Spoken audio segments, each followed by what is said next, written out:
Good morning बच्चों। शुरू करते हैं आज की क्लास। मनी मार्केट के इंस्ट्रूमेंट्स हम लोग पढ़ रहे थे और तीन इंस्ट्रूमेंट्स हम पढ़ चुके हैं। पहला ट्रेजरी बिल्स, दूसरा कमर्शियल पेपर्स और तीसरा कॉल मनी। ठीक है, और आज हमें पढ़ना है बच्चों certificate of deposits. Certificate of deposits क्या होते हैं? Certificate of deposits one by one करके उसके फीचर्स हम देखते हैं। It is an unsecured. ये कैसे होते हैं? अनसिक्योर्ड होते हैं, माने इनके बदले में कोई भी कोलेटरल नहीं रखवाया जाता। ठीक है ना, तो अनसिक्योर्ड हो गए। नेगोशिएबल कल बताया था, जिसको हम क्या कर सकते हैं? ट्रांसफर कर सकते हैं एंडोर्समेंट से प्लस डिलीवरी से। तो वो इंस्ट्रूमेंट कैसा होता है? नेगोशिएबल। अब ये बहुत अच्छे से पता है आपको। तो कह रहे हैं कि सर्टिफिकेट ऑफ डिपॉजिट एक अनसिक्योर्ड, नेगोशिएबल और शॉर्ट टर्म इंस्ट्रूमेंट होते हैं। ये भी कोई कहने की बात है कि शॉर्ट टर्म इंस्ट्रूमेंट होते हैं? हम तो पढ़ ही कौन से रहे हैं? शॉर्ट टर्म इंस्ट्रूमेंट, माने मनी मार्केट के इंस्ट्रूमेंट पढ़ रहे हैं। तो ये अनसिक्योर्ड होते हैं, नेगोशिएबल होते हैं, शॉर्ट टर्म इंस्ट्रूमेंट होते हैं। लेकिन ये बात ध्यान देने वाली है, होते किसमें? इन बियरर फॉर्म। किसमें होते हैं? बियरर फॉर्म में। बियरर का मतलब पता है आपको? बियरर नहीं पता? चेक देखा है कभी? चेक, चेक पे जहां पे ऊपर आप पार्टी का नाम लिखते हो, उसके पहले क्या लिखा रहता है और उसके बाद में क्या लिखा रहता है? जो ब्लैंक स्पेस होता है जहां पे पार्टी का नाम लिखते हो आप, उसके पहले क्या लिखा होता है और उसके बाद में क्या लिखा होता है स्पेस के बाद में? देख के तो बता ही दोगे।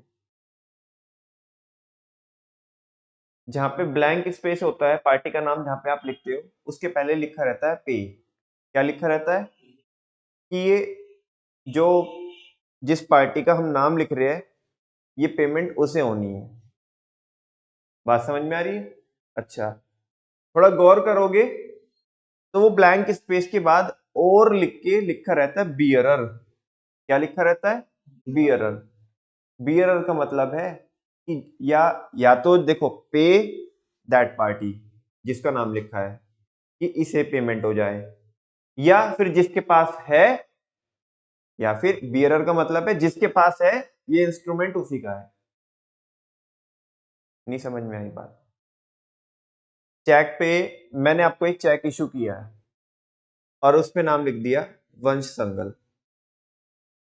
तो ये चेक मैंने आपको दिया, आप इसे बैंक में लेके जाओगे, ठीक है ना, और इसे क्या करा लोगे? एनकैश करा लोगे। क्या करा लोगे?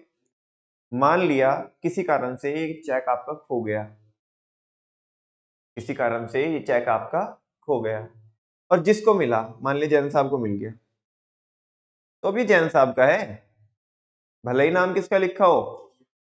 क्यों? ऐसा क्यों है? बिकॉज उस पर खाली नाम नहीं लिखा था, उस पर लिखा था पे वंश संगल, इसको पेमेंट हो जाए। उसके आगे लिखा है और, या किसको हो जाए? बियरर को। बियरर मतलब जो होल्डर है, जिसके पास ये इंस्ट्रूमेंट है। नमन भैया से तो भारी नुकसान हो जाएगा। हाँ बेटा, ये क्योंकि इंस्ट्रूमेंट कैसा है? ये बियरर फॉर्म का इंस्ट्रूमेंट है। कैसा है? बियरर फॉर्म का। तो फिर कोई इलाज नहीं है इसका? हाँ है ना। अगर आपका चेक गुम जाता है तो आप बैंक में जाकर के क्या करा सकते हो? स्टॉप पेमेंट करा सकते हो। क्या करा सकते हो? Stop payment. चेक के नीचे देखोगे कभी तो चेक नंबर होता है। अब बैंक में जाकर के वो चेक नंबर की क्या करा दो? पेमेंट स्टॉप करा दो। ये जब भी चेक आएगा तो इस चेक की पेमेंट क्लियर ना हो, तो ये होती है स्टॉप पेमेंट। खैर, ये तो मैं फालतू की बातें बता रहा हूँ। मेरे को समझाना क्या है? Bearer form. क्या समझाना है? Bearer form. बियरर का मतलब होता है जिसके पास है उसी का है। अब ध्यान से देखो, सर्टिफिकेट ऑफ डिपॉजिट अनसिक्योर्ड होते हैं, नेगोशिएबल होते हैं, शॉर्ट टर्म इंस्ट्रूमेंट होते हैं, और वो भी किस फॉर्म के? बियरर फॉर्म के होते हैं। Issued by commercial bank and development financial institutions. जिन्हें कौन इशू करता है?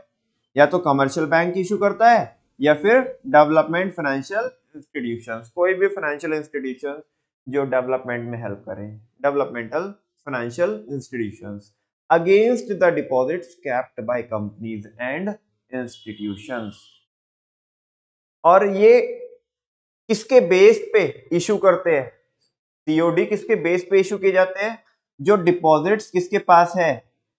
कंपनीज और इंस्टीट्यूशंस के पास है।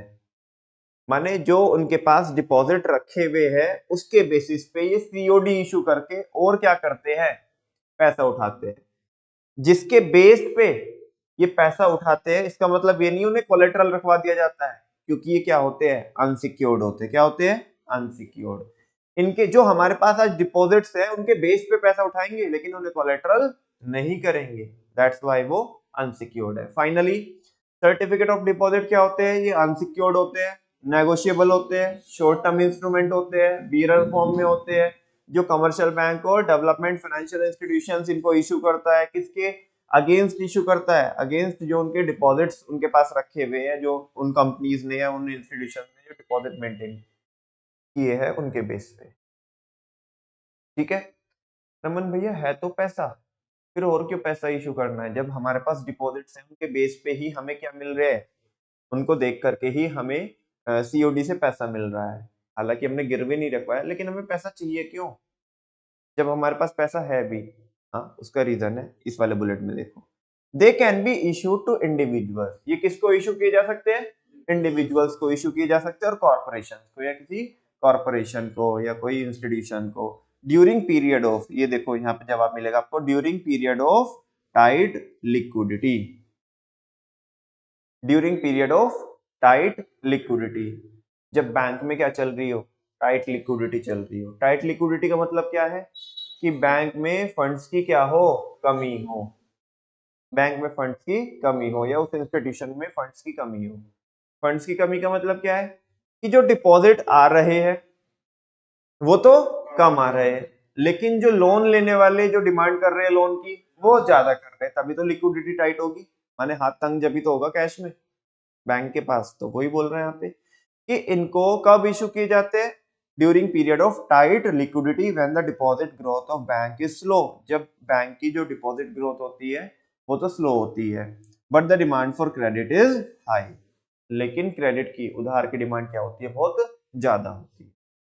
They help in raising a large amount of money for short period, इनसे आप एक अच्छी खासी अमाउंट क्या कर सकते हो, रेज कर सकते हो, किसके लिए, शॉर्ट पीरियड के लिए, किसके लिए, शॉर्ट पीरियड के लिए।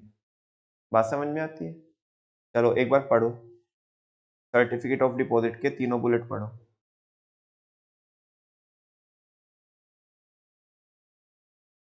नेक्स्ट है बच्चों कमर्शियल बिल, और लास्ट है, मतलब हम मनी मार्केट के जो इंस्ट्रूमेंट्स पढ़ रहे हैं वो 5 इंस्ट्रूमेंट पढ़ने हैं हमें, 4 हम पढ़ चुके हैं, 5वां ये है commercial bill.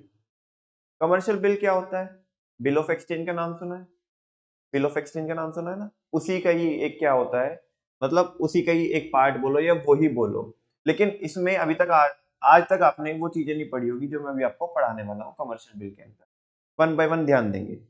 It is a bill of exchange, ये क्या होता है, बिल ऑफ एक्सचेंज होता है, यूज्ड बाय फर्म्स, जो फर्म्स यूज करती है to finance their working capital requirement, इसको फाइनेंस करने के लिए, अपनी वर्किंग कैपिटल रिक्वायरमेंट को फाइनेंस करने के लिए, फुलफिल करने के लिए, वर्किंग कैपिटल, वर्किंग कैपिटल को फाइनेंस करने के लिए।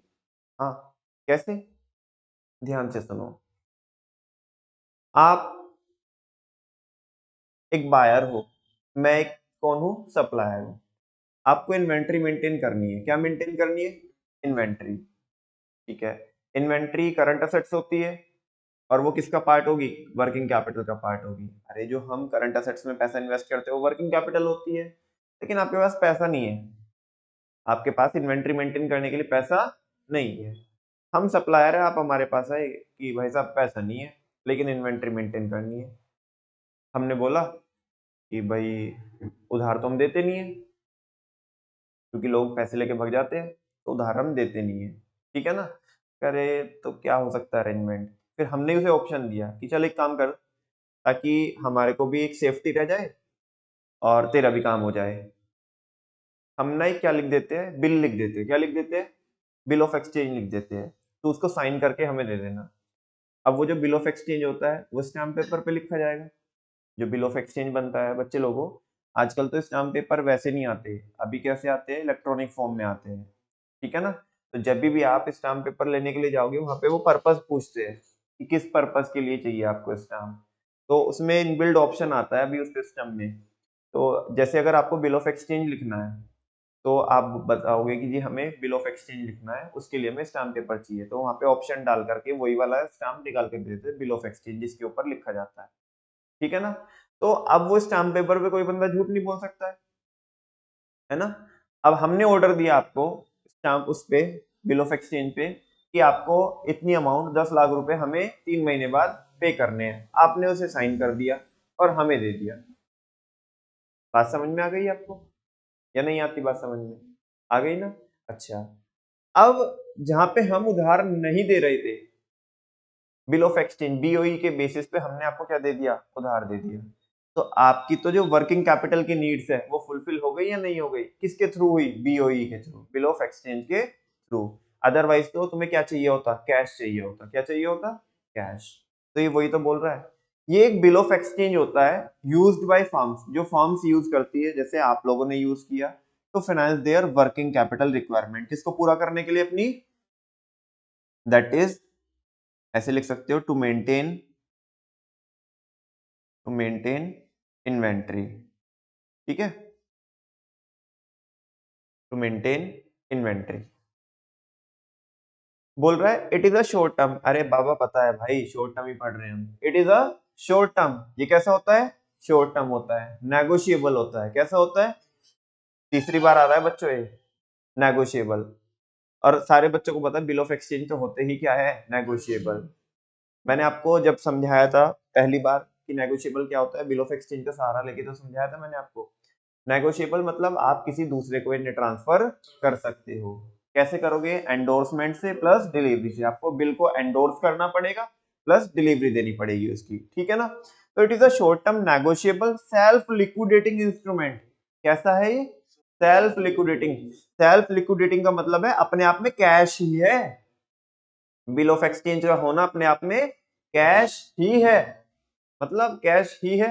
अरे कभी भी आप जाकर के इसको बैंक से क्या करा सकते हो, डिस्काउंट करा सकते हो कि नहीं करा सकते हो।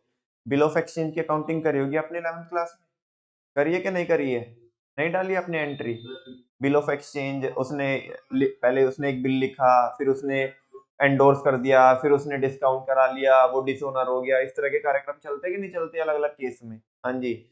तो वो कह रहा है यहाँ पे सेल्फ लिक्विडेटिंग इंस्ट्रूमेंट है, मतलब अपने आप में समझो क्या ही है ये, कैश ही है, क्योंकि कभी भी आप जाकर के इसे बैंक से क्या करा सकते हो, डिस्काउंट करा सकते हो। तो ये शॉर्ट टर्म नेगोशिएबल और सेल्फ लिक्विडेटिंग इंस्ट्रूमेंट होता है, that is used to finance the credit sales of firm, जो किसको फुलफिल करने के लिए, किसको फाइनेंस करने के लिए यूज किया जाता है, क्रेडिट सेल को, वही तो होता है उधार वाली जो सेल होती है उसको फंड करने के लिए। It is a written acknowledgement, ये क्या होता है, रिटन एक्नॉलेजमेंट होता है, मतलब आप स्वीकारते हो, मैंने बिल लिखा है तो आप उस पे क्या दोगे, आप उसे एक्नॉलेज करोगे कि हाँ मैं अपनी लाइबिलिटी क्या करता हूँ, एज्यूम करता हूँ, ठीक है ना। जैसे मैं बोलूं, मैं बिल लिखूं आपके ऊपर कि आई ऑर्डर टू पे यू ₹10 लाख आफ्टर 3 मंथ, ठीक है ना, वो स्टैम्प पेपर पे मैंने लिखा, बिकॉज तुमने क्या किया, खरीदी की है। और मैं बिल ऑफ एक्सचेंज में, मैंने पहले बताया आपको, बिल ऑफ एक्सचेंज में तो ऑर्डर दिया जाता है, जबकि प्रोमिसरी नोट में आप खुद से ही क्या करते हो, प्रॉमिस करते हो। मतलब अगर प्रोमिसरी नोट लिखोगे तो आप ये प्रॉमिस करोगे, आप उसके ऊपर लिखोगे कि आई प्रॉमिस टू पे यू ₹10 लाख आफ्टर 3 मंथ। लेकिन बिल ऑफ एक्सचेंज में मैं ऑर्डर दूंगा, माने जो सप्लायर है ना, वो लिखेगा बिल, और मतलब यहाँ पे सप्लायर कौन होता है, ड्रॉअर होता है, कौन होता है, ड्रॉअर, और आप कौन है, ड्रॉई, क्योंकि आपने उसे क्या किया है, एक्सेप्ट किया है, फिर वो आप मेरे को दे देंगे, ठीक है ना। तो आप उसे एक्नॉलेज करते हैं, जो बायर होता है वो एक्नॉलेज करता है, मतलब अपनी लाइबिलिटी को क्या करता है, एज्यूम करता है कि हाँ जी मैं ये वादा करता हूँ, है ना, कि मैं आपको 3 महीने बाद 10 लाख रुपए दूंगा। तो it is a written acknowledgement, ये क्या होता है, लिखित में एक्नॉलेजमेंट होता है। एक्नॉलेजमेंट समझते हो आप क्या होता है,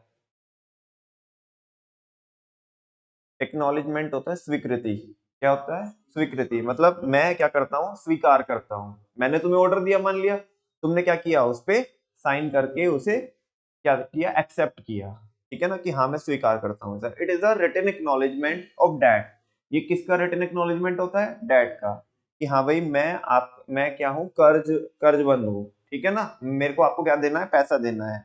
वेयर द सेलर, जहाँ पे सेलर क्या करता है, सेलर कौन होता है, ड्रॉअर, सेलर कौन होता है, जो बिल को ड्रॉ करता है वो कौन होता है, ड्रॉअर होता है, और ये कौन करता है काम, सेलर करता है। तो seller drawers the bill, seller bill draw करता है, एंड द बायर, बायर कौन होता है, ड्रॉई, एक्सेप्टेड, वो उसे क्या करता है, एक्सेप्ट करता है। On being accepted, on being accepted, ये एक्सेप्ट होने के बाद, जब आप एक्सेप्ट कर लेते हो, the bill becomes a marketable instrument, ये कैसा इंस्ट्रूमेंट बन जाता है, अभी तक तो ये बिल था, क्या था, बिल था, ठीक है ना। और मतलब एक नॉर्मल जहां पे हमने चीजें लिखी है, जब तुमने उसे एक्सेप्ट कर लिया, अब ये मार्केट में चलने के लायक है, किसके लायक है, मार्केट में चलने के लायक है, तो ये बन गया मार्केटेबल इंस्ट्रूमेंट। कैसा इंस्ट्रूमेंट बन गया, marketable instrument, and it is called a trade bill, और इस केस में हम इसे बोलेंगे ट्रेड बिल। ये ट्रेड कर सकता है, क्या कर सकता है, मतलब ट्रेड में यूज आ सकता, मतलब ट्रेड में यूज में ले सकते हैं, तो ट्रेड बिल हो गया। If the trade bill is accepted by a commercial bank, ध्यान से सुनना, अगर जो ट्रेड बिल है वो उसे कौन भी एक्सेप्ट कर ले, कमर्शियल जो बैंक है वो भी एक्सेप्ट कर ले, तो then it is known as the commercial bill. तो इसे ये क्या बन जाएगा, नहीं समझा बात, देखो पहले ही सिंपल बिल होता है, क्या होता है, सिंपल बिल होता है, बिल पे फिर उसे आप क्या करोगे, एक्सेप्ट करोगे, जब आप उसे एक्सेप्ट कर लोगे, जब आप उसे एक्सेप्ट कर लोगे तो मार्केटेबल इंस्ट्रूमेंट बन जाएगा, मतलब ये मार्केट में डील करने के, इसके अंदर वो पावर आ जाएगी कि ये इसे ना, ये मार्केट में इसके मतलब इसे हम मार्केट में चला सकते हैं आपस में, मैंने तुम्हें दे दिया, एंडोर्समेंट और डिलीवरी होती रहेगी, मैंने तुम्हें दे दिया, फिर तुमने किसी और को दे दिया, उसने किसी और को दे दिया, ये कार्यक्रम होता रहेगा। अगर उसमें से किसी बंदे ने, उस उन पार्टी में से किसी भी बंदे ने इसे क्या करा लिया, बैंक से डिस्काउंट करा लिया, यानी कि अब तो इसे बैंक ने भी क्या कर लिया, एक्सेप्ट कर लिया, तो इसका मतलब बैंक तो देख दाख के करेगा ना बहुत अच्छे से, ये बैंक कैसे मुंह उठा के कर लेगा, देख के करेगा कि पार्टी कैसी है, पेमेंट आ भी जाएगी है कि नहीं भी आ जाएगी, तो बस वो क्या बन गया, जैसे ही बैंक उसे एक्सेप्ट कर लेगा, मतलब किसी भी पार्टी ने बैंक से उसकी डिस्काउंटिंग करा ली, तो क्या बन जाएगा, कमर्शियल बिल बन जाएगा, क्या बन जाएगा, कमर्शियल बिल बनने से पहले वो क्या था, ट्रेड बिल था, क्या था, या उसे मार्केटेबल इंस्ट्रूमेंट बोल सकते हो आप, जो मार्केट में चल सकता है, ठीक है ना। आगे, they can be discounted with the bank even before the due date, कह रहे हैं इनको हम ड्यू डेट से भी पहले क्या करा सकते हैं, तभी तो फायदा है, भाई ड्यू डेट पे तो पैसा मिल ही जाना है ना, 3 महीने बाद तो पैसा मिल ही जाएगा। आज लेट सपोज मैंने आपको उधार बेच दिया बिल ऑफ एक्सचेंज के बेस पे, और आपने मेरे को वादा किया, मतलब मैंने ऑर्डर दिया और आपने एक्सेप्ट किया कि हम 3 महीने बाद क्या देंगे, पेमेंट देंगे आप मेरे को, लेकिन जैसे मैंने आज उधार तो दे दिया आपको, लेकिन मुझे 5 दिन बाद क्या, या 1 हफ्ते बाद क्या पड़ गई, कैश की जरूरत पड़ गई, तो मैच्योरिटी तब कब आएगी, अभी तो मतलब मोटे मोटे 3 महीने, एक ही हफ्ता निकला 3 महीने में से, तो पैसा तो लगभग लगभग 3.25 महीने बाद आएगा, बात समझ में आ रही ना आपको, हाँ बोलो ना, नहीं समझ में आती बात, अच्छा लेकिन मेरे को तो पैसा आज ही चाहिए, तो उस केस में मैं किसके पास जा सकता हूँ, बैंक के पास जा सकता हूँ, उस बिल को क्या कराने के लिए, डिस्काउंटिंग कराने के लिए। तो ये वही तो बोल रहा है कि दे कैन बी डिस्काउंटेड, ये बिल ऑफ, जो कमर्शियल बिल होता है या बिल ऑफ एक्सचेंज होता है, इसे हम क्या करा सकते हैं, डिस्काउंट करा सकते हैं, किससे, बैंक से, even before the due date, किससे पहले, ड्यू डेट से पहले, if the seller need funds before maturity, अगर मुझे किसकी जरूरत होगी, फंड्स की जरूरत होगी मैच्योरिटी से पहले, इसको, बिल्कुल सही बात है। आप पूछ रहे हैं कि जी बैंक वाले तो अपना पैसा काट के क्या देंगे, मतलब कमीशन काट के या इंटरेस्ट बोलो से, 3.25 महीने का इंटरेस्ट काट के, लेट्स सपोज 10 लाख रुपए का बिल था, तो बैंक वाले तो आपको 9,70,000 रुपए देंगे, या 9,60,000 रुपए देंगे, या 9,50 देंगे, वट एवर जो भी उनका इंटरेस्ट रेट होगा, जो उनके भी कमीशन चार्जेस होंगे, तो ऐसे में सेलर को नुकसान भी हो जाएगा। दरअसल बच्चों प्रैक्टिकल क्या होता है, प्रैक्टिकलिटी में ये होता है कि जब भी, मैं सारी चीजें समझाता हूँ आपको, प्रैक्टिकलिटी में ये होता है कि जब भी कोई चीज उधार पे बेची जाती है, तो उधार पे वो चीज क्या बिकती है, महंगी बिकती है, क्या बिकती है, महंगी बिकती है।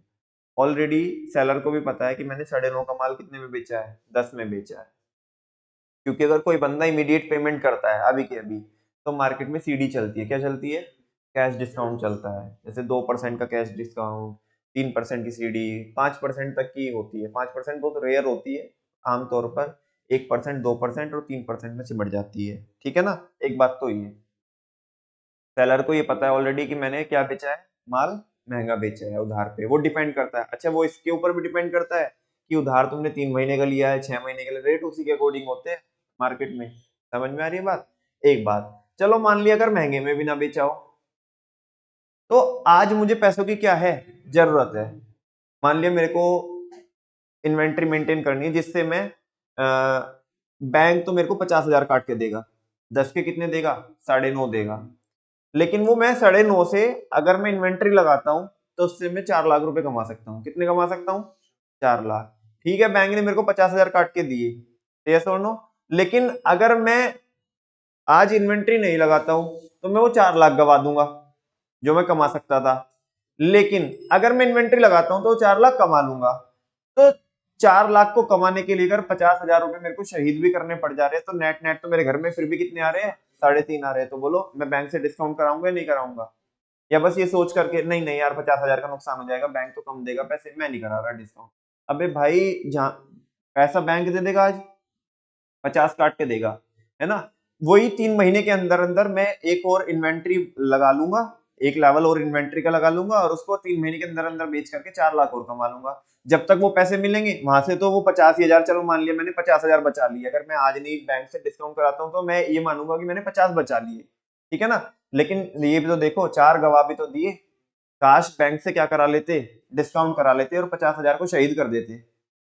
तो 50,000 को शहीद करके कितने आ जाते, 4 आ जाते। नेट तो फिर भी कितने आ रहे थे, 3.5। तो बताओ 50 बचाना अच्छा है या 3.5 बचाना अच्छा है, 3.5। बात समझ में आती है। तो वैसे तो ये कह रहे हैं कि आप ड्यू डेट से पहले भी क्या करा सकते हो, उसे डिस्काउंट करा सकते हो। अगर कब, जब सेलर को क्या चाहिए होता है, फंड की रिक्वायरमेंट होती है। The difference between the amount of bill, ध्यान से सुना, 10 लाख रुपए। The difference between the amount of bill, bill की अमाउंट तो कितनी थी, 10 लाख रुपए, and the amount paid by bank, और बैंक ने कितनी अमाउंट पे की, लेट सपोज 9.5 लाख। इनके बीच का जो डिफरेंस होता है बिफोर मैच्योरिटी, जो मैच्योरिटी से पहले बैंक ने काटा है, ठीक है ना, is the discount charge by the bank. ये बैंक ने क्या चार्ज किया है, डिस्काउंट चार्ज किया है। डिस्काउंट बोलो आप इसे, इंटरेस्ट बोलो, ठीक है ना, ये वही चीज है। बात समझ, बैंक ने तो डिस्काउंट पे दिया है आपको, मतलब अच्छा तुम बोलोगे अब बैंक को कैसे पैसा मिलेगा। अरे मैच्योरिटी पे जाकर के बैंक किससे पैसा ले लेगा, जिस पार्टी से, जैसे मान लिया मैंने आपके ऊपर बिल लिखा था तो आपसे जाके पैसा ले लेगा। अच्छा 9.5 लेगा बैंक जाके, 10 लेगा, नहीं तो बैंक को क्या फायदा होगा फिर, हमेगा। समझा ना आपको बात, हाँ तो बोल दो। चलो वापस से पढ़ो बच्चों इसे पूरा कमर्शियल बिल को, और मेरे को बताओ कोई डाउट है।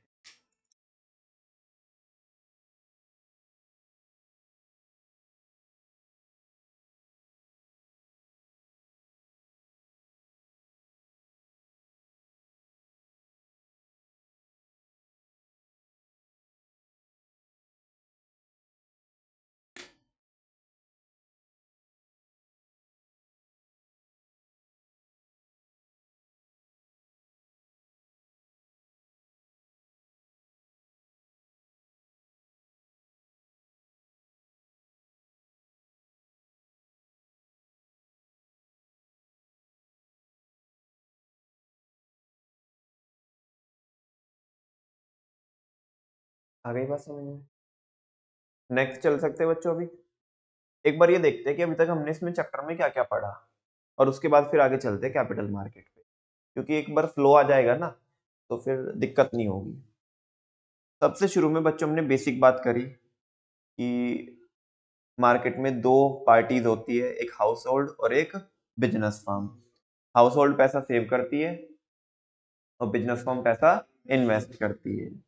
अब हाउस होल्ड के पास दो ऑप्शन है क्या करने की, पैसा इन्वेस्ट करने के, एक तो बैंक और दूसरा फाइनेंशियल मार्केट। बैंक के बारे में हम पढ़ चुके हैं मैक्रो में, हमें यहाँ पे पढ़ रहे हैं हम फाइनेंशियल मार्केट। अब फाइनेंशियल मार्केट क्या होती है, ये ऐसी मार्केट होती है जहाँ पे असेट्स क्या होती है, क्रिएट होती है और एक्सचेंज होती है, क्रिएट होती है और एक्सचेंज होती है, ठीक है ना। अच्छा, क्रिएट का मतलब फर्स्ट टाइम आ रही है और एक्सचेंज का मतलब एग्जिस्टिंग सिक्योरिटीज में डीलिंग हो रही है।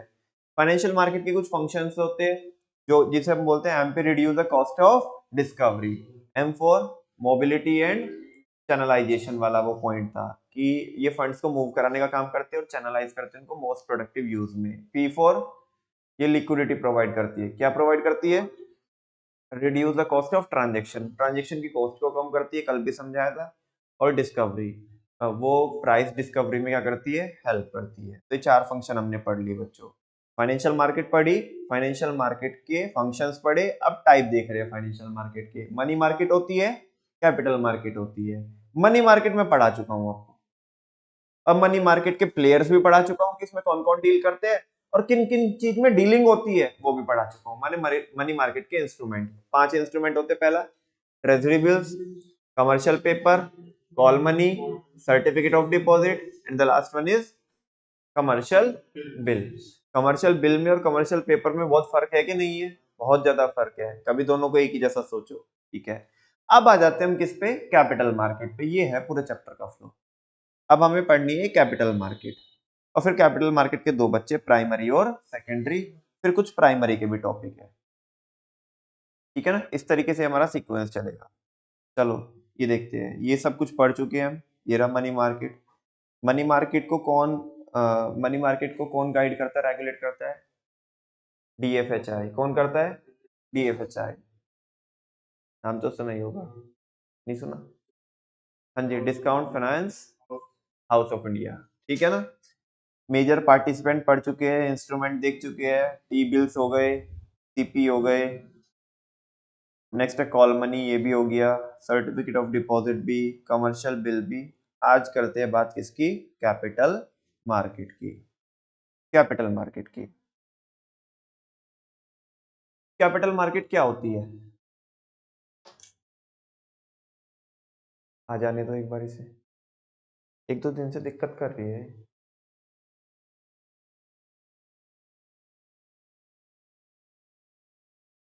हाँ जी, कैपिटल मार्केट।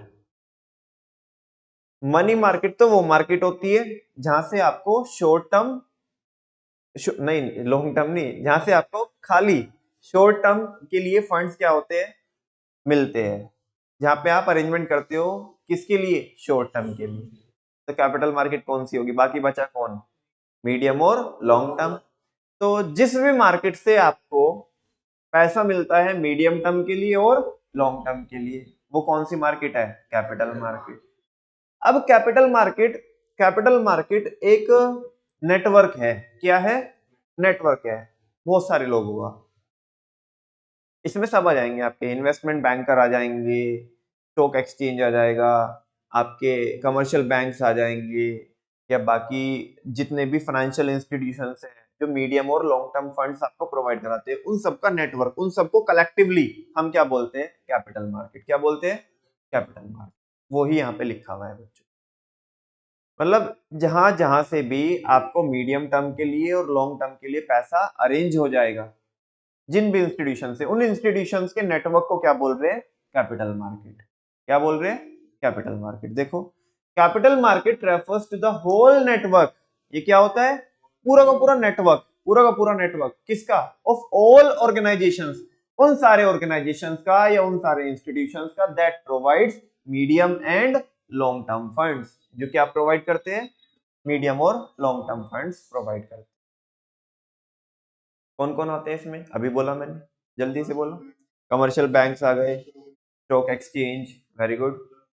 हाँ, डेवलपमेंट बैंक्स हो गए, फाइनेंशियल इंस्टीट्यूशंस हो गए, आपके ये म्यूचुअल फंड्स वगैरह हो गए। ठीक है ना। बाकी और कौन रह गया, इन्वेस्टमेंट बैंकर हो गए। ठीक है ना, जो इन्वेस्टमेंट बैंक होते हैं, एनबीएफसीज होती है ना, नॉन बैंकिंग फाइनेंशियल कंपनीज या कॉर्पोरेशन। ठीक है ना। तो ये सब, इन सब का नेटवर्क, इन सारे इंस्टीट्यूशंस का ही क्या होती है, कैपिटल मार्केट होती है। ये आपको लॉन्ग टर्म और मीडियम टर्म फंड्स प्रोवाइड कराते हैं। नमन भैया, क्या commercial bank short term funds नहीं प्रोवाइड कराते? वो भी कराते हैं।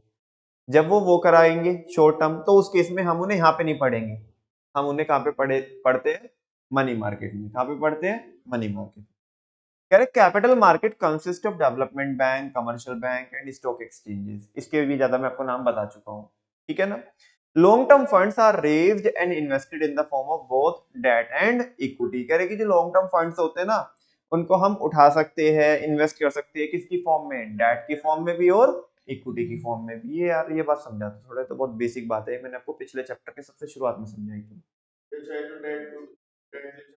हाँ, जो लॉन्ग टर्म फंड्स है लॉन्ग टर्म फंड्स को हम डेट की फॉर्म में भी रेज कर सकते हैं, माने डिबेंचर इशू कर दिए हमने या लोन ले लिया कोई, या फिर शेयर्स भी इक्विटी की फॉर्म में भी कर सकते हैं।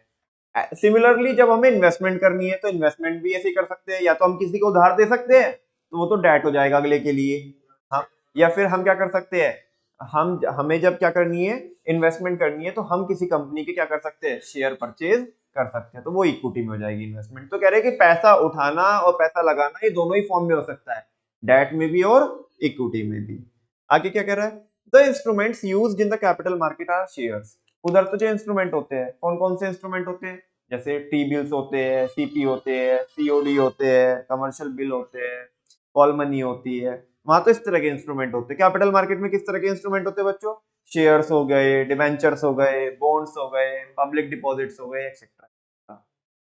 अब शेयर्स आपको पता है, डिबेंचर्स आपको पता है, बॉन्ड्स, तो बॉन्ड्स में और डिबेंचर में थोड़ा बस ये फर्क है कि डिबेंचर तो कोई भी प्राइवेट कंपनी इशू करती है, जबकि जो बॉन्ड्स होते हैं वो गवर्नमेंट इशू करती है। ज्यादातर ऐसा होता है कि जो बॉन्ड्स होते हैं वो गवर्नमेंट इशू करती है, ठीक है ना। पब्लिक डिपॉजिट भी एक टाइप के क्या रहते हैं, इंस्ट्रूमेंट रहते हैं जिनसे हम आम जनता से क्या करते हैं, पैसा उठाते हैं। पब्लिक डिपॉजिट भी सिंपली ये वो इंस्ट्रूमेंट रहेंगे जिसको इशू करके हम पब्लिक से क्या करते हैं, पैसा रेज करते हैं। इतना आसान नहीं होता लेकिन पब्लिक से पैसा इशू वो करना, रेज करना, है ना, बहुत ज्यादा क्या रहती है, कॉम्प्लेक्सिटीज रहती है, बहुत ज्यादा आपको लॉ को क्या करना होता है, कंप्लाई करना होता है, क्योंकि आप जनता से पैसा उठा रहे हो। किससे पैसा उठा रहे हो, जनता से। ये अक्सर गवर्नमेंट नहीं करती इसे, पब्लिक डिपॉजिट को, क्योंकि अगर पब्लिक डिपॉजिट से बहुत ज्यादा जो गवर्नमेंट है पैसा उठाएगी तो कहीं ना कहीं लोगों का फेथ कम होता है, तो इसे कंपनीज जो होती है वो ज्यादा यूज करती है पब्लिक डिपॉजिट को, ठीक है ना। गवर्नमेंट जो है वो बॉन्ड्स टाइप से क्या करती है, इशू करती है, ठीक है ना। और वो बॉन्ड्स भी इस तरीके के बॉन्ड्स इशू करती है कि जैसे अलग अलग जो इंस्टीट्यूशंस होते हैं ना उनके बॉन्ड्स इशू करवाती है गवर्नमेंट, जैसे national highway authority of India के बॉन्ड्स हो गए। और वो इसलिए इशू करवाती है, एक तो उससे क्या होता है, देश का इंफ्रा डेवलप होता है, क्योंकि पैसा आता है तो रोड वगैरह बनती है, उस पैसे को जो पब्लिक से पैसा आता है उसे यूज करते हैं। फिर साथ में ना वो पब्लिक को भी क्या देते हैं, बेनिफिट देते हैं। जैसे अगर अपन लोग क्या करते हैं, एनएचआईए के बॉन्ड क्या करते हैं, परचेज करते हैं, उनमें इन्वेस्ट करते हैं, तो हमारे को इनकम टैक्स में भी क्या मिलती है, डिडक्शंस मिलती है। क्या मिलती है, डिडक्शंस। तो गवर्नमेंट ऐसी करती है। अक्सर जो कंपनीज होती है, बाकी कंपनीज होती है other than the government company, वो पब्लिक डिपॉजिट के लिए जाती है, ठीक है ना। बहुत बहुत कम जाते हैं पब्लिक डिपॉजिट के लिए लोग, कंपनीज। क्यों, क्योंकि बहुत ज्यादा कॉम्प्लिकेशंस होती है, जनता से पैसा उठा रहे हो ना, तो वो लोन ले लेंगे या फिर डिबेंचर इशू कर देंगे, ठीक है, या फिर शेयर्स अगर कंपनी को मार्केट में लेके आने, अगर वो अपना स्टेक डाइल्यूट करना चाहती है, वो हम फाइनेंसिंग डिसीजन में बहुत सारे फैक्टर्स पढ़े हमने कि किन किन के बेसिस पे हम कौन कौन सी जो सिक्योरिटीज है वो इशू करेंगे, वेदर वो डेट वाली सिक्योरिटीज इशू करेंगे या इक्विटी वाली, वो बहुत सारे फैक्टर के ऊपर डिपेंड करता है, ठीक है ना। चलो आगे चले क्या, कंपोनेंट्स ऑफ कैपिटल मार्केट। अब बच्चों कैपिटल मार्केट के भी कितने बच्चे हैं, दो बच्चे हैं। पहला प्राइमरी मार्केट और दूसरा सेकेंडरी मार्केट। बहुत सिंपल, बहुत आसान। जब सिक्योरिटीज क्रिएट हो रही होती है कैपिटल मार्केट के अंदर, ध्यान से सुनना, कैपिटल मार्केट के अंदर जब सिक्योरिटीज क्रिएट हो रही होती है तो वो प्राइमरी मार्केट बन जाएगी। और कैपिटल मार्केट का ही वो पार्ट जहां पे सिक्योरिटीज एक्सचेंज हो रही हो, सेल और परचेज हो रही हो, जहां पे एग्जिस्टिंग सिक्योरिटीज में, तो वो क्या है, सेकेंडरी मार्केट। देख लेते हैं। There are two components of the capital market. First one is primary market and the second one is secondary market. Primary market refers to market wherein securities are sold for the first time. ये ऐसी market होती है जहां पे securities पहली बार क्या की जाती है, बेची जाती है। यानी कि पहली बार बेचने का मतलब है कि अभी तो इनका जन्म हुआ है, अभी तो ये सिक्योरिटीज क्या हुई है, क्रिएट हुई है। Due to this reason it is also known as the new issue market, क्योंकि यहाँ पे सिक्योरिटीज फर्स्ट टाइम आती है, दैट्स व्हाई बच्चों इसको क्या भी बोलते हैं, न्यू इशू मार्केट भी बोलते हैं। ऐसी मार्केट जहाँ पे न्यू इशू, मैंने कल भी दिखाया था आपको, आईपीओ वाला सेक्शन दिखाया था, वही तो बस क्या है बच्चों, प्राइमरी मार्केट है, ठीक है ना।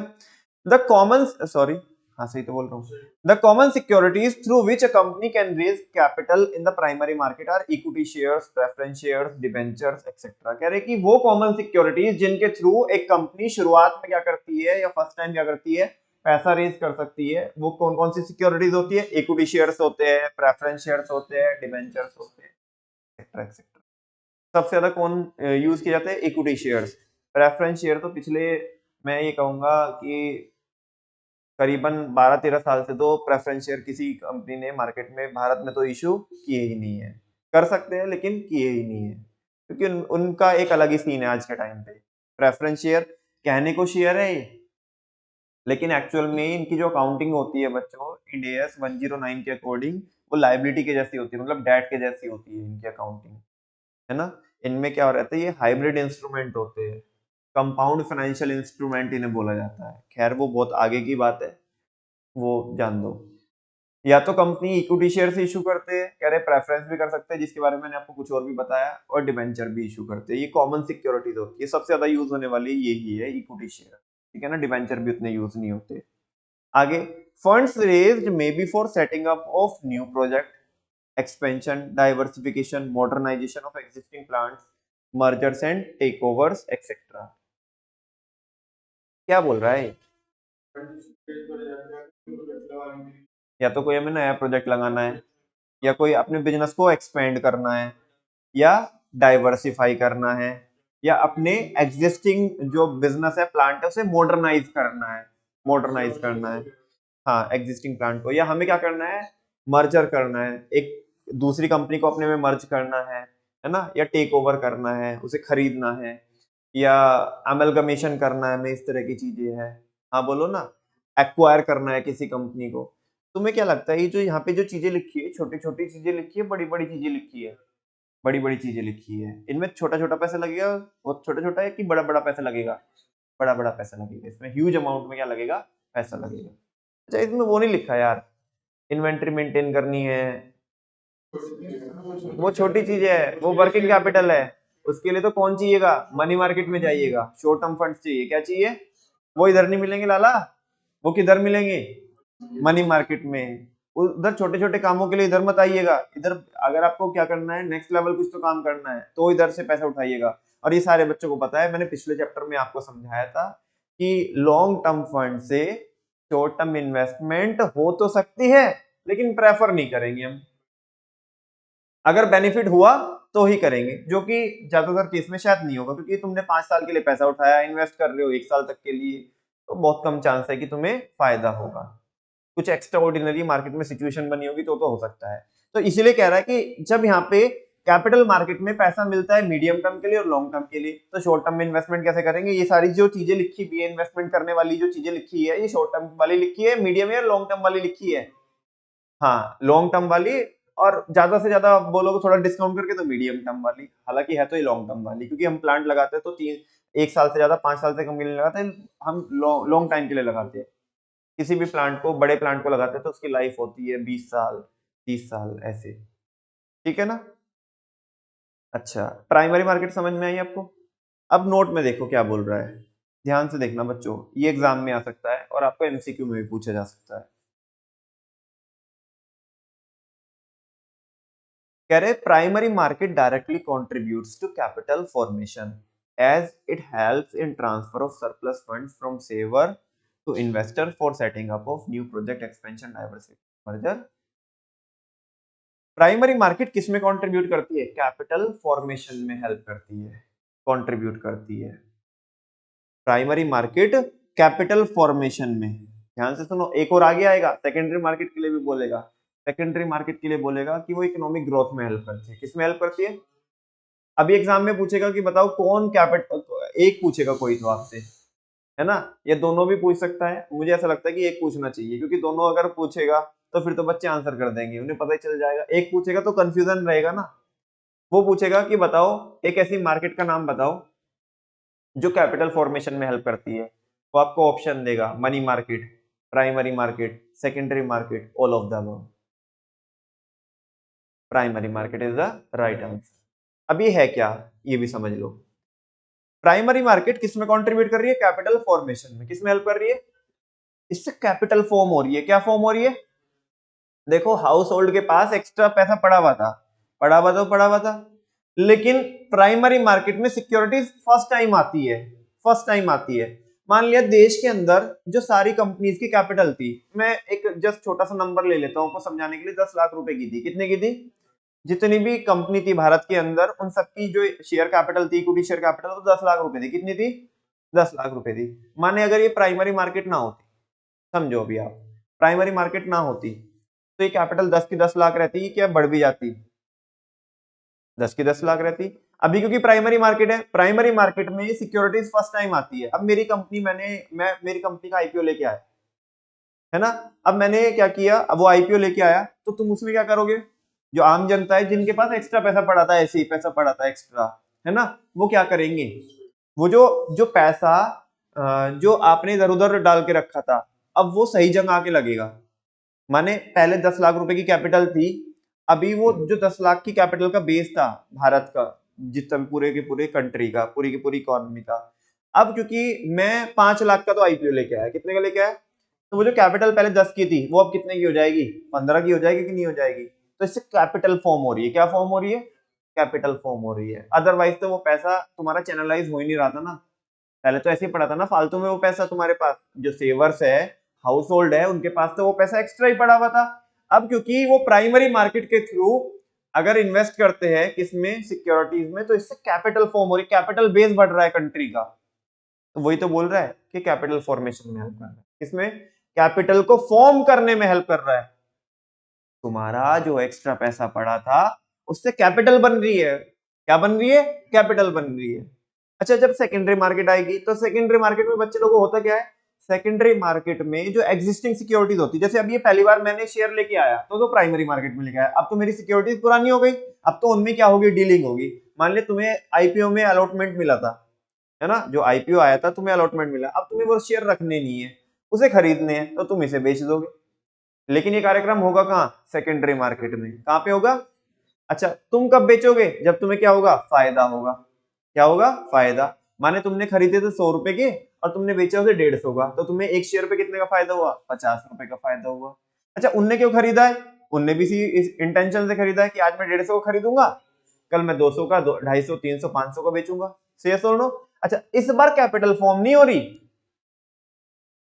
एक्चुअल में तो कैपिटल फॉर्म होएगी अगर आप देखोगे, मतलब इक्विटी शेयर कैपिटल तो उतनी रहेगी, लेकिन इक्विटी बढ़ेगी क्योंकि रिजर्व्स एंड सरप्लस बढ़ेंगे, कंपनी प्रॉफिट बनाएगी, ठीक है ना, वो उसे तो जान दो।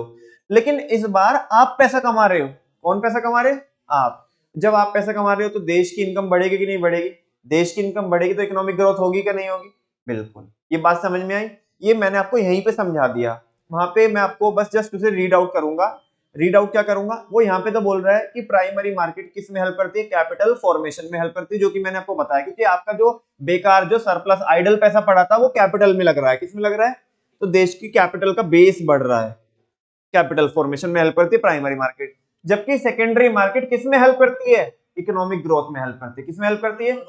क्योंकि तुम उससे पैसा कमाओगे, एग्जिस्टिंग सिक्योरिटीज को बेच करके, वापस से खरीद करके, फिर बेच करके पैसा कमाओगे। पैसा कमाओगे तो नेशनल इनकम बढ़ेगी, और नेशनल इनकम बढ़ेगी तो इकोनॉमिक। ये कोई बताने की बात ही नहीं है, ये सारे बच्चे इकोनॉमिक्स के बैठे हैं यहाँ पे, वो पढ़ के आते हैं। बात समझ में आई? चलो एक बार इसे पढ़ लो नोट को।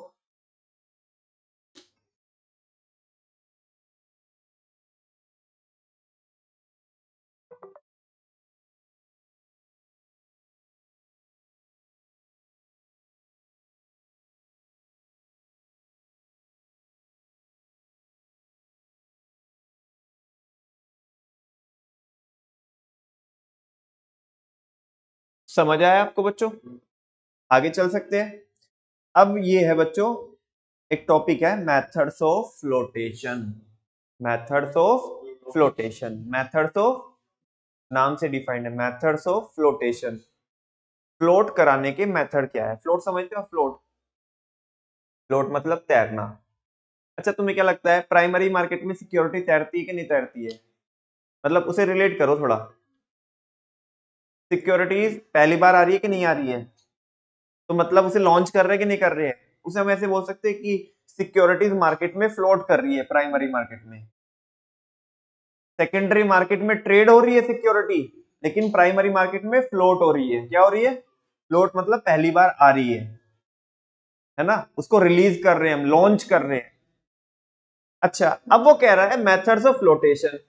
प्राइमरी, क्योंकि अभी हमने क्या ही पढ़ा, प्राइमरी मार्केट पढ़ा। मैं आपको कैपिटल मार्केट का प्राइमरी मार्केट वाला सेगमेंट पढ़ा रहा हूँ। प्राइमरी मार्केट के अंदर ये पढ़ा रहा हूँ मेथड्स ऑफ फ्लोटेशन, कि प्राइमरी मार्केट के अंदर कौन कौन से मेथड होंगे, किसके?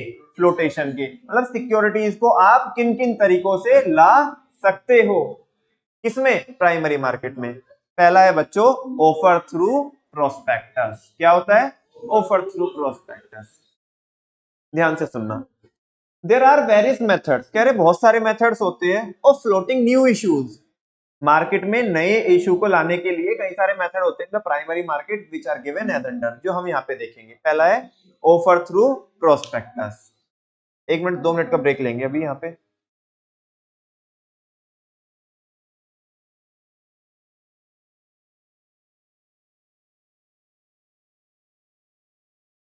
चलो बच्चों, पहला मेथड हम देखते हैं यहाँ पे, ऑफर थ्रू प्रोस्पेक्टस। अभी क्या होता है, देखो कभी भी, जैसे मैं एक नॉर्मल सा एग्जांपल लेके समझाता हूँ आपको। आप स्कूल में एडमिशन लेने के लिए जाते हो या कहीं पे भी एडमिशन लेते हो आप, तो आपको एक वो अपना प्रोस्पेक्टस देते कि नहीं देते? अब कंपनी अपने शेयर्स इशू कर रही है पहली बार, तो क्या क्या इंसान ऐसे ही मुंह उठा करके पैसा लगा देगा? तुम अपनी जानकारी कुछ दोगे नहीं अपने बारे में, हाँ? और लोग क्या ऐसे ही पैसे लगा देंगे? नहीं, ऐसे नहीं लगाएंगे। कंपनी ने क्या इशू करना पड़ेगा? प्रोस्पेक्टस। अब वो प्रोस्पेक्टस में सारी चीजें बतानी पड़ेगी, कंपनी क्या है, क्या करती है, उसका मिशन क्या है, उसका विजन क्या है, कब से ऑपरेटिव है कंपनी, क्या उसके फाइनेंशियल है, उसकी बैलेंस शीट कहाँ पे स्टैंड करती है, कितना प्रॉफिट बना के दे रहे हैं, ईयर ऑन ईयर कितनी ग्रोथ हो रही है, मैनेजमेंट कौन है, मैनेजमेंट के अंदर कौन कौन लोग हैं, कौन कौन डायरेक्टर है, कौन बोर्ड ऑफ डायरेक्टर में है, कौन एमडी है ना, कितने इंडिपेंडेंट डायरेक्टर है, कंपनी के आगे के आने वाले क्या प्रोजेक्ट्स है, पैसा ये जो उठा रहे हैं कितना पैसा उठा रहे हैं, क्यों चाहिए, ठीक है ना? ये सारी डिटेल्स उस प्रोस्पेक्टस में बतानी पड़ेगी। कंपनी किन किन सेक्टर्स में ऑपरेट करती है, कितने कंपनी की सब्सिडरीज है, वो सारी चीजें कंपनी को किसमें बतानी पड़ेगी? प्रोस्पेक्टस में। उसके बेसिस पे वो कंपनी प्रोस्पेक्टस इशू करती है। फिर शेयर होल्डर, जो प्रोस्पेक्टिव, जो मार्केट में इन्वेस्टर है, वो क्या करते हैं? उसको पढ़ेंगे, है ना? वो बात अलग है कि कोई पढ़ता नहीं है, कि वो पढ़ेंगे। जो होशियार है, जो जिस इंसान को पैसे लगाना, अच्छा खासा पैसा लगाना है, वो तो पढ़ के लगाएगा। बाकी आम जनता तो वो तो इधर ऐसे फालतू में फिरती है कि उनने बोल दिया कि इसमें लगा ले तो उसमें लगा ले, उनने बोल दिया इसमें लगा ले तो इसमें लगा ले, तो वैसे। तो बाकी जो होशियार लोग हैं वो पढ़ेंगे उसे, और वाकई में अगर उन्हें लगेगा कि हाँ ये कंपनी आने वाले टाइम में क्या कर सकती है, अच्छी ग्रोथ कर सकती है, तो फिर वो क्या करते हैं? वो पैसा लगाते हैं। तो ये एक तरीका हुआ बच्चों, अपने शेयर को मार्केट में फ्लोट कराने का एक तरीका हुआ। क्या? Offer through prospectus. आज हम बस यही पढ़ेंगे, बाकी नहीं पढ़, या ज्यादा से ज्यादा मैं दूसरा पढ़ा सकता हूँ, ठीक है ना? Offer through prospectus. देखो, under this method company invites the public. इस मेथड में कंपनी पब्लिक को इनवाइट करती है to apply for its securities, कि आप हमारी सिक्योरिटीज के लिए क्या करो? अप्लाई करो, through an issue of prospectus. क्या इशू करके? प्रोस्पेक्टस इशू करके, ठीक है ना? It is the most popular method, ये सबसे ज्यादा popular method of raising funds, पैसा रेज करने का मार्केट से, by public companies in the primary market. जो पब्लिक कंपनीज होती है उनके लिए ये काफी अच्छा मेथड होता है, सबसे ज्यादा पॉपुलर मेथड है, जहां पे वो क्या करते हैं? प्राइमरी मार्केट में पैसा रेज करते हैं। अब prospectus makes a direct appeal. Prospectus क्या करता है?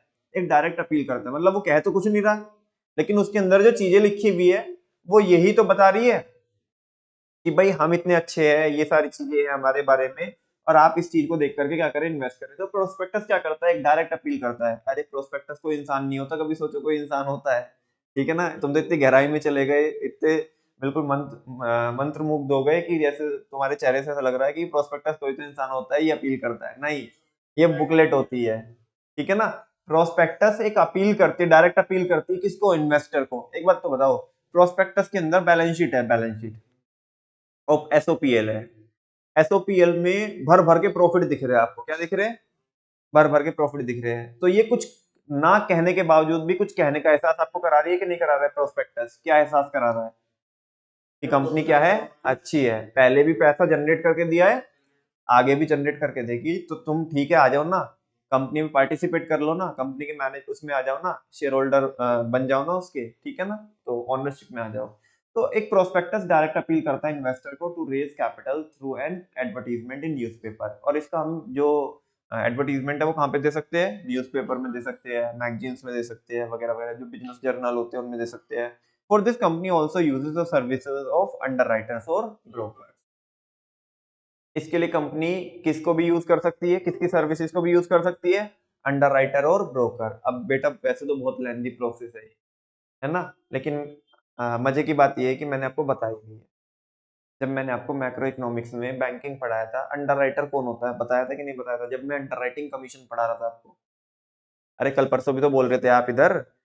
हमारे को डर है कि अगर हमारा आईपीओ सक्सेसफुल ना हुआ, सेबी की 90% की रिक्वायरमेंट रहती है कि 90% आपका क्या हो जाना चाहिए, आईपीओ जो इशू आप लेके आ रहे हो सब्सक्राइब हो जाना चाहिए। वो अगर नहीं हो तो फेल हो जाएगा आपका आईपीओ।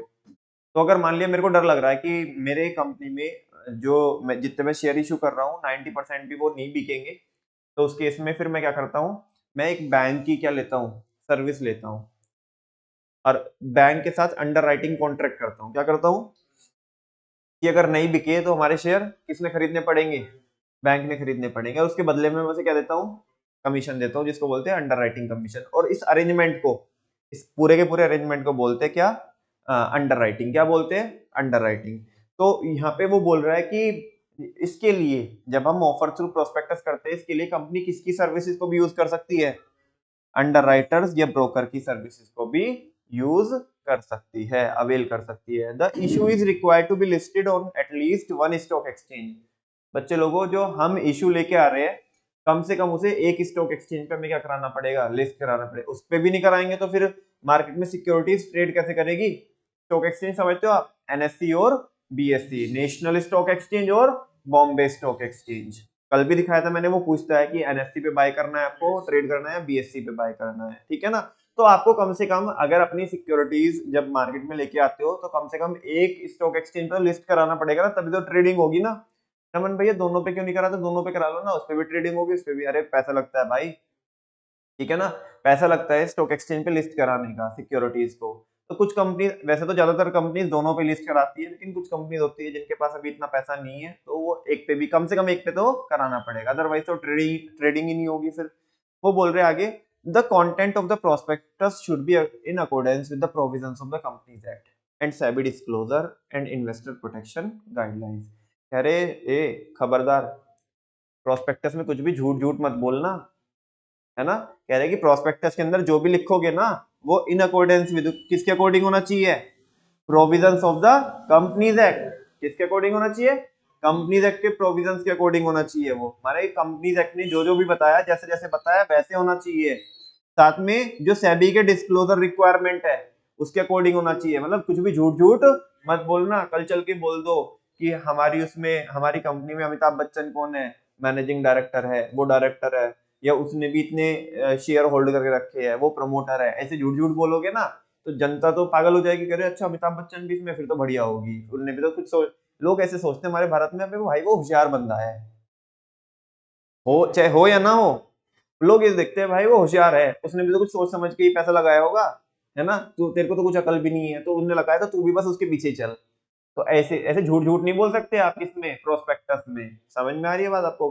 आपके ऊपर क्रिमिनल केस हो सकता है, आपके ऊपर सिविल केस भी हो सकता है, इनफैक्ट जेल भी हो सकती है। बहुत सारे सेक्शन ऐसे हैं जहाँ पे मिसलीड, अगर आप कोई मिसलीडिंग स्टेटमेंट देते हो प्रोस्पेक्टस में, तो आपको क्या करना पड़ेगा, जेल भी जानी पड़ेगी, ठीक है ना। वैसा इम्प्रिजनमेंट हो जाएगी। तो सेबी के डिस्क्लोजर के अकॉर्डिंग आपको प्रोस्पेक्टस तैयार करना है, और इन्वेस्टर प्रोटेक्शन गाइडलाइंस के अकॉर्डिंग। तीन तीन जगह से घेरा है। कंपनीज एक्ट की बात माननी पड़ेगी, उसके अकॉर्डिंग प्रोस्पेक्टस बनाना पड़ेगा, सेबी के डिस्क्लोजर के अकॉर्डिंग बनाना पड़ेगा, और तीसरा इन्वेस्टर प्रोटेक्शन गाइडलाइन को फॉलो करना पड़ेगा। बात समझ में आती है। हाँ जी। चलो आज के लिए इतना ही रखते हैं, ऑफर फॉर सेल, और बाकी इसमें ऑफर फॉर सेल और उससे अलग 3 और है, मतलब टोटल 5 तरीके हैं। तो वो हम अब करेंगे बच्चों। कल हमारी क्लास नहीं होगी, परसों हमारी क्लास नहीं होगी, परसों तो पेपर ही है आपका, और हमारी क्लास होगी अब 23 तारीख में, ठीक है ना। तो 23 तारीख में हम शुरू करेंगे। और 27-28 तक मेरे ख्याल मुझे ऐसा लगता है ये पूरा अपना बिजनेस का सिलेबस क्या हो जाएगा, खत्म हो जाएगा। फिर 2 तो तुम्हारे रिवीजन रह जाएंगे। उससे अलग बिजनेस में मेरी तरफ से कितने दिन लगेंगे, 2 दिन तो रिवीजन कराने में लगेंगे, क्योंकि एक तो मेरे को इसका रिवीजन कराना है, एक इससे पिछले वाले चैप्टर का रिवीजन कराना है। नमन भैया, उसका आपने मार्केटिंग के सेकंड पार्ट का भी रिवीजन नहीं कराया बेटा, प्लेलिस्ट में अपडेटेड है ऑलरेडी। तुम्हारे सामने नहीं कराया, लेकिन मैंने अभी कुछ ही टाइम पहले कराया था वो रिवीजन, और वो बिल्कुल अप टू डेट है, और वो मैंने प्लेलिस्ट में ऐड करके रखा है। जिन्होंने नहीं देखा तो एक दिन मैं सबको बोल करके टेलीग्राम पे डाल करके मैं एप्लीकेशन में चलवा दूंगा, तो वहां पे 2 घंटे का रिवीजन है पार्ट बी का, मतलब part be in the sense second part का, मार्केटिंग के सेकंड पार्ट का, तो वो वहां से देख लीजिएगा आप। ठीक है ना? 2 तो ये हो गए, और 3 टेस्ट रहते हैं आपके, इन दोनों के टेस्ट, और एक मार्केटिंग के पार्ट 2 का जो सेकंड पोर्शन है उसका टेस्ट। तो 23, 24, 25, 26, 27 तक तो ये हो जाएगा, और फिर 5 दिन कभी भी। एग्जाम कब है आपका बिजनेस का? 27 मार्च में, और उसके पहले छुट्टी भी होगी, 23 का है। बीच बीच में मैं कभी कभी आपको बुला लूंगा कि भाई आज इस टेस्ट के लिए आना, आज इस रिवीजन के लिए, 5 दिन कभी भी मैं आपको बीच में बुला लूंगा, तो वो काम तब कर लेंगे। बात समझ में आ रही है? और इकोनॉमिक्स का कब है? इकोनॉमिक्स का पहले है 18 में। अच्छा, बीएसटी का 27 में है। हाँ, तो बस इकोनॉमिक्स का भी 27-28 तक ये, हम इस बार तो मेरे ख्याल फेब्रवरी है ना, ये फेब्रवरी चल रही है, और 29 की है फेब्रवरी, 29 में तो शायद, चलो देखते हैं। कुल मिलाकर के मेजर आपका पोर्शन फेब्रवरी में खत्म हो जाएगा। ठीक है ना? Thank you very much.